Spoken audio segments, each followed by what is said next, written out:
Imaginez un nombre si unique qu'il ne peut être trouvé en résolvant aucune équation, n'impliquant que l'addition, la soustraction, la multiplication ou l'élévation, à une puissance avec des coefficients entiers. Ces entités énigmatiques sont connues sous le nom de nombres transcendants. Ils habitent le monde des nombres irrationnels, ce qui signifie qu'ils ne peuvent pas être représentés comme une simple fraction. Les nombres transcendants, cependant, vont encore plus loin. Ils refusent d'être représentés comme la racine de tout polynôme à coefficients entiers. Cette nature captivante a fasciné les mathématiciens pendant des siècles, conduisant à des découvertes novatrices et façonnant le paysage de la théorie des nombres. Ils possèdent une aura mystique qui continue d'inspirer les mathématiciens et les amateurs de mathématiques. Leur existence défie notre perception des nombres et ouvre un univers de merveilles mathématiques qui attendent d'être explorées. Le voyage pour percer le mystère des nombres transcendants a commencé au XIXe siècle avec les travaux de Joseph Liouville. En 1844, il fit une percée en prouvant l'existence de ces nombres insaisissables.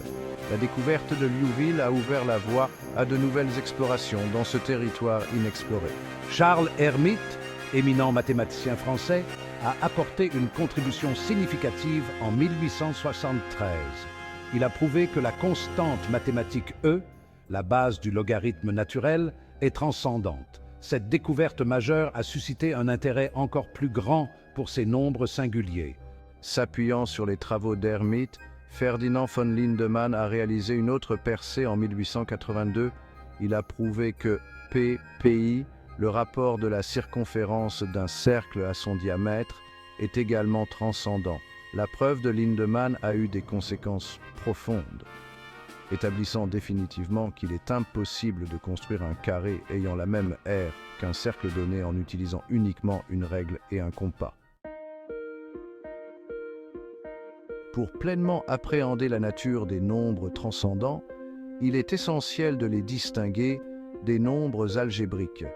Les nombres algébriques englobent une catégorie plus large, qui inclut tous les nombres pouvant être solutions d'équations polynomiales à coefficients entiers.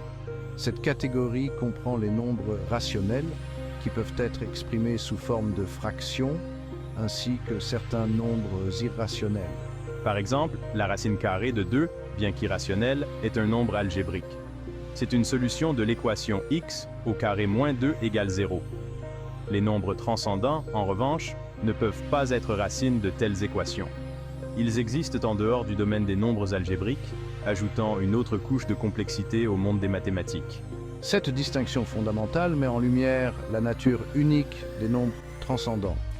Ils ne peuvent être réduits à des solutions d'équations polynomiales, ce qui les distingue de leurs homologues algébriques.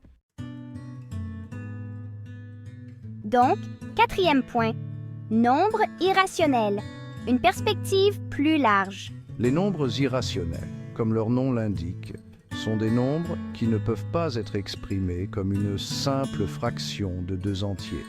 Ce sont des nombres décimaux, non périodiques et infinis, ce qui signifie que leur représentation décimale continue indéfiniment sans aucun motif répétitif. Les nombres transcendants appartiennent à la catégorie des nombres irrationnels.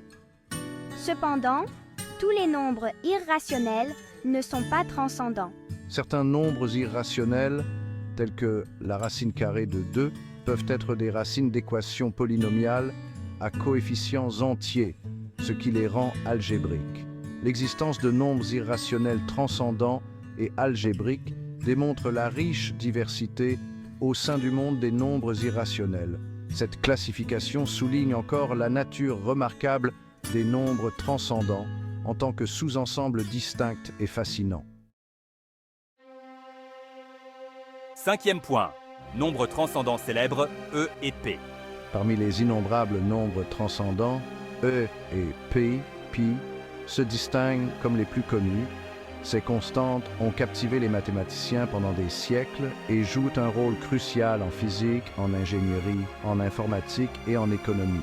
Et approximativement égal à 2718, est la base du logarithme naturel. Il apparaît en analyse mathématique, dans les équations différentielles et les intérêts composés. P, approximativement égal à 3,415, représente le rapport de la circonférence d'un cercle à son diamètre. Il est fondamental en géométrie, en trigonométrie et en physique. L'omniprésence de E et P souligne leur importance en mathématiques et au-delà. 6e point, question fréquemment posée sur les nombres transcendants. Question 1. Comment savoir si un nombre est transcendant?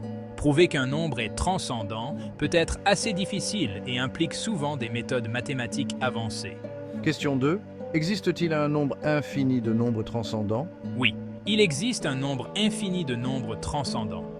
Georg Cantor a prouvé que l'ensemble des nombres transcendants est non dénombrable. Question 3. Quelles sont quelques applications des nombres transcendants? Les nombres transcendants, tels que E et P, ont de nombreuses applications. Ils sont essentiels en physique, en ingénierie et en informatique.